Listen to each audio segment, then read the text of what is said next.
So this is definitely not your normal beauty tutorial on my channel, but I think that it's pretty darn gross and cool and awesome. So this is going to be special effect makeup for how to make a fake knife wound on your hand.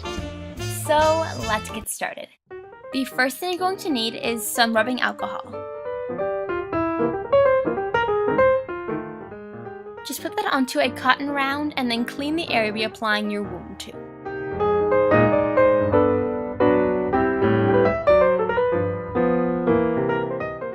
Next, we'll be applying an adhesive called spirit gum. Use the included brush to spread spirit gum in any area you'll be applying makeup to. This will make sure it has a really great base to stick to. Then wait about 20 seconds for the spirit gum to become tacky, so just take your finger and if it kind of sticks just like this and pulls the skin lightly, then it's ready for the next step. Now, because I want this scar to be 3D, I'm using nose and scar wax from Ben Nye to build up the area where I'm going to be putting the wound. So just take a little tiny bit of the nose and scar wax out of the little container. I'm using the end of a disposable mascara wand. Make sure you don't touch it with your fingers just yet because it will stick to everything. We do, however, need to spread this around with our fingers. Take some baby oil and rub that gently along your fingers just like this. And then just take your baby oiled fingers and start to spread the wax out, leaving the middle a little bit more 3D than the rest of it. The key here really is just patience, so just take your time spreading the scar wax to match the surrounding area. When you finish, it should be a slightly raised bump in the middle, but it should be pretty much invisible.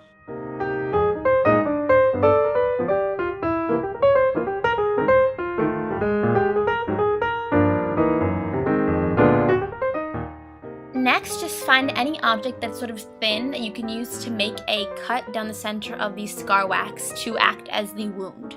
I'm using just a little alligator clip like this that I tore off this little metal silver part from. I'm covering that also in baby oil so it doesn't stick to the scar wax itself. Now just draw that object down the center of the scar wax to make the cut. It looks a little bit strange, but I promise you this does not hurt at all. You are just cutting into the makeup. And then just continue to shape the cut. You can kind of pull it, make it longer, wider, whatever you want, and just take pieces and kind of pull them apart like this and put them down a little with your finger to kind of smooth that a little bit, and it looks really jagged and really gross and nasty. And really, you're just kind of making up whatever you want here. If you need inspiration and you're not too squeamish, definitely look up some actual examples of like stab wounds on Google, but if you're a little squeamish, then just sort of go with your gut instinct here.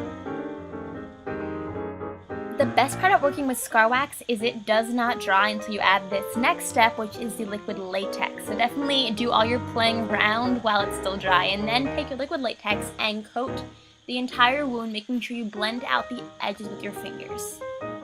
And then we wait for about 1 to 3 minutes for the latex to dry clear. Then take some translucent powder and lightly dust the wound.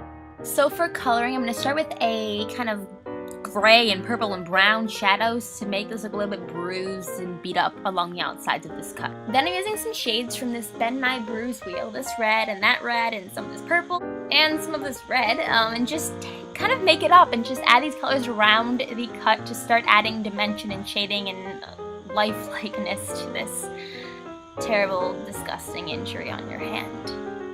I find that using a synthetic lip brush is the best way to apply these colors. Next, I'm taking a bright red color on just a really thin paintbrush and painting that outwards in the cut.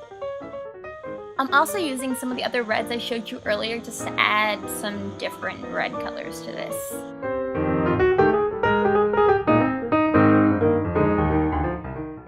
And yes, we'll be adding fake blood to this later, but just take some black for now and start to fill in the hole inside to add some depth to the cut.